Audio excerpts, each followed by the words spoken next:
I hope if you're facing difficult economic times that this story will uplift you and strengthen you the way it has my extended family.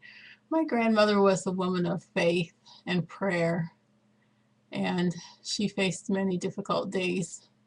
She was a young widow. She was 27 years old when her husband died, leaving behind 4 children.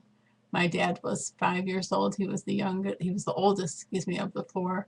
He had asked his parents for a baby brother for Christmas, and that would have been in 1929, I think it was. And see, my dad was, yeah, I think that would have been 1929. He asked for a baby brother for Christmas, and my grandfather's health was failing. They knew it. He he wouldn't be around too much longer, and they still gave him his baby brother for Christmas that year. I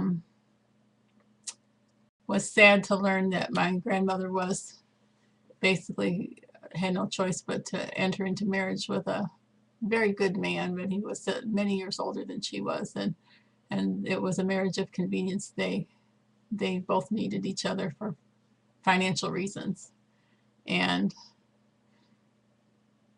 there came a time when they couldn't make the $17 payment for the mortgage on the little house north of Detroit. It was not a big house at all, 2 very small bedrooms and a sort of an attic upstairs that my dad slept in with 1,000 quarts of canned goods that they canned from their little garden plot, mostly from the garden plot. And they, sorry, I just totally lost my train of thought. They couldn't make the mortgage payment of $17, and my grandmother's second husband was sitting at the dining room table with his head in his hands, put his head down on the table. And I think my dad said he was in tears. And my grandmother was talking to him, and he said, "We're going to lose the house at midnight." The mortgage payment was due, and there was apparently no grace period. They were going to lose the house at midnight. So she went into her bedroom and she prayed. And she came back out a few minutes later and she said, "Willard, go to bed. It's going to be okay." And he said, "You don't understand. We're going to lose the house at midnight." She told him to go to bed, that it would be fine. And early the next morning, her deceased husband's brother showed up at the front door. And he said, "Agnes, I couldn't sleep all night." He said, "I kept having the feeling all night that you and Shorty needed money." And he said, "Not only that, but exactly how much money?" And he handed her $17.15. And the money order at the hardware store, I think it was a hardware store, drugstore, or the hardware store, was 15 cents.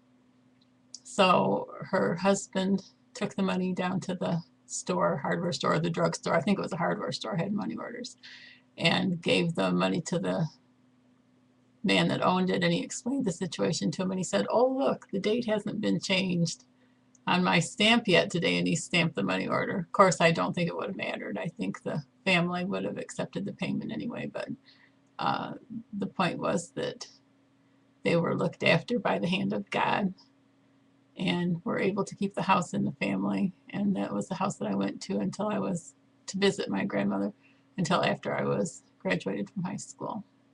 So I hope you'll find that story helpful.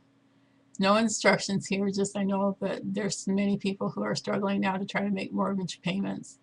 We had a time many years ago when we had no money for rent, and my husband was in the car business, and he was on completely commissioned sales. And I went to pick him up one night, and there was a couple outside in front of the dealership. We were young, in our 20s, and they were looking at a car, and he was done for the night. And I made mention to him that there was this couple in front of the dealership. I don't think he had seen them. So even though they were closing up, he went to the front and spoke to him and went back inside. And I waited for probably an hour and a half outside for him, and he was able to close a deal. I think it was a Mustang. He was able to close a deal on a car, and that paid our rent for the month. So we have kind of lived those circumstances as well. So if you're struggling right now with difficulties and financial problems, try to take courage and have faith that things might turn out in the end. I wish you every good thing. The Ark Lady, and Ark Lady is one of my names, and Molly Mormon is the other one. God bless. Bye-bye.